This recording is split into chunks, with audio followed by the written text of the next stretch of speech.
It's Brian. Mailaya, Mailaya, Mailaya, Mailaya, Mailaya, Mailaya, Mailaya.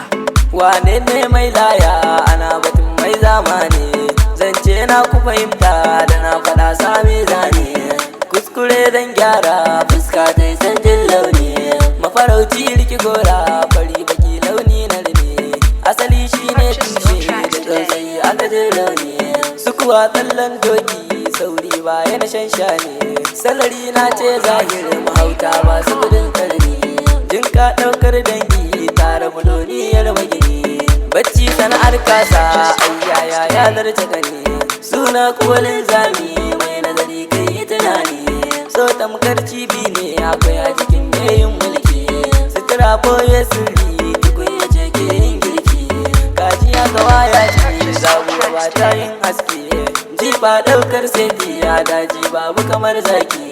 Kaska ke tsotsa jini tsaka ko sai kwanan tsaki, budashewar hanci gona nan aka kai taki. Koyin sama zai faɗo iska ba ta rike dutse, ba a nunin wargi tambayi wanne hausance. Ciyayi ke yaɗo icen ka ba kai shi da garse, goma gumme shi ka ba ka batar kai kai kai.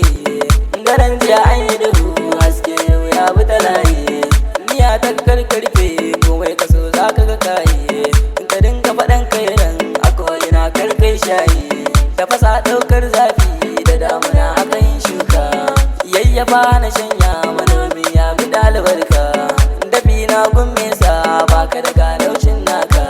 Kurari tsoro ne fulani ba su kudin shaɗi, kalma ɗaya mai kyawu ta fi karin yawan taɗi.